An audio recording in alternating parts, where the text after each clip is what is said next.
सकारात्मक परिणाम दिखता है। ये हो गया भौतिक जगत का शोध। दूसरा है मानस शास्त्र, जिसे हम साइकोलॉजी भी कहते हैं। क्या वेद मंत्रों के पठन से, श्रवण से हमारे मन पर परिणाम पड़ता है। तीसरा जो है वो है कृषि आधारित शोध। आज कई ऐसी यूनिवर्सिटीज़ हैं जो वैदिक कृषि पर रिसर्च कर रहे हैं कि क्या वेद मंत्रों के या अग्निहोत्र के प्रयोग से कृषि में परिवर्तन लाया जा सकता है। जो आज हम अलग अलग केमिकल्स, विषाणुओं का यूज़ करके जो कृषि में बदलाव लाने का प्रयत्न करें, क्या मंत्र में उतनी शक्ति है कि कृषि में परिवर्तन ला सके। चौथा है पराभौतिक विज्ञान, जो कि एक मेरा रुचिकर विषय है। हमारे शरीर के अलावा, हमारे स्थूल शरीर के अलावा जो भी हमारे आसपास या जो हमारे तेजोवलय है या हमारे पंचकोश हैं, इनमें क्या वेद मंत्रों का परिणाम हम देख सकते हैं।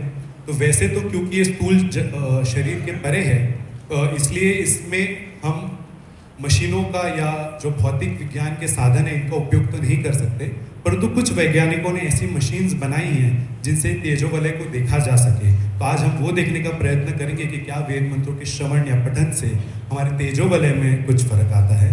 और जो पांचवा बिंदु है वो आप लोगों से आधारित है। यज्ञ कर्म इत्यादि के विविध शोध, जो लुप्त प्राय यज्ञ है या कर्म है, उनको पुनर्जीवित करना, ये भी एक प्रायोगिक शोध हो सकता है। मुख्य विषय पर आते हैं। बहुत सारी यूनिवर्सिटीज़ ने शोधों में पाया है कि वेद मंत्रों के उच्चारण या फिर श्रवण से हमारे जो 5 शरीर के जो तंत्र हैं उन पर खासा परिणाम पड़ता है। पहला है हमारा मस्तिष्क, दूसरा है हृदय। वेद मंत्रों के श्रवण से हमारे ब्लड प्रेशर में कमी आती है, ऐसा बहुत सारी यूनिवर्सिटीज़ ने प्रूव किया है। श्वसन तंत्र, हमारे जो फेफड़े हैं, इस पे कुछ परिणाम पड़ता है। पाचन तंत्र और हमारी रोग प्रतिरोधक क्षमता।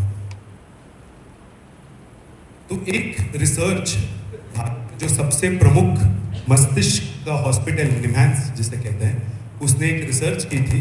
उसमें उन्होंने क्या किया कि वेद मंत्र जो 10 साल से पठन करे या जिन्हें यजुर्वेद की पूरी संहिता कंठस्थ है, ऐसे लोगों का परीक्षण किया और आम लोग जो वेद मंत्र पठन नहीं करते, उनके मस्तिष्क का MRI लिया गया, उनके मस्तिष्क की स्कैनिंग की गई।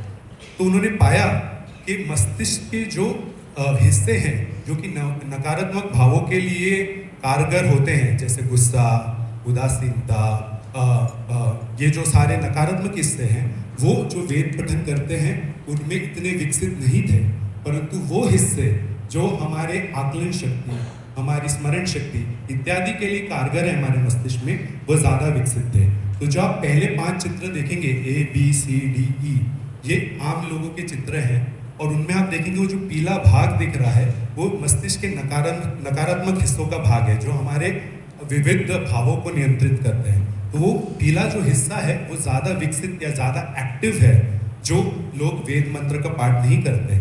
और F वाला जो चित्र आप देख रहे हैं वो उन पंडितों का है, उन विद्वानों का है जिन्होंने 10 वर्ष से अधिक वेद मंत्रों का पठन किया है, तो उनमें उस हिस्से में विकसन कम पाया गया। तो ये भारत के सबसे प्रमुख मस्तिष्क का जो हॉस्पिटल निम्हांस की रिसर्च है। एक इटली में एक दूसरा शोध आपके साथ एक साझा कर रहा हूँ। इटली में एक वैज्ञानिक रहे, मस्तिष्क वैज्ञानिक जेम्स हार्टजन उनका नाम था। तो उनकी संस्कृत में बड़ी रुचि थी, इसलिए उन्होंने संस्कृत का अध्ययन करना शुरू किया और श्लोकों को कंठस्थ करना शुरू किया। जब वो श्लोक कंठस्थ करने लगे, उन्होंने एक ऐसा अनुभव किया कि जब उनकी श्लोक कंठस्थ करने की जो गति है धीरे धीरे धीरे बढ़ती गई, वैसे वैसे उनके व्याख्यानों को याद करने की जो क्षमता है वो भी उसी तरह बढ़ती गई। एक समय पर वो व्याख्यान याद करने की क्षमता उनकी इतनी बढ़ गई कि जैसे अध्यापक उनको व्याख्यान देते थे वो वैसा का वैसा व्याख्यान अपने मित्रों के सामने रिपीट कर पाते थे। तो इस फिनोमेना को या इस प्रभाव को उन्होंने कहा the Sanskrit effect. The Sanskrit effect से उनकी रुचि बढ़ी और उन्होंने एक शोध किया कि क्या वेद मंत्रों के पठन से हमारे मस्तिष्क पर कुछ प्रभाव पड़ता है। तो उन्होंने फिर से निम्हांस से प्रभावित होकर ऐसे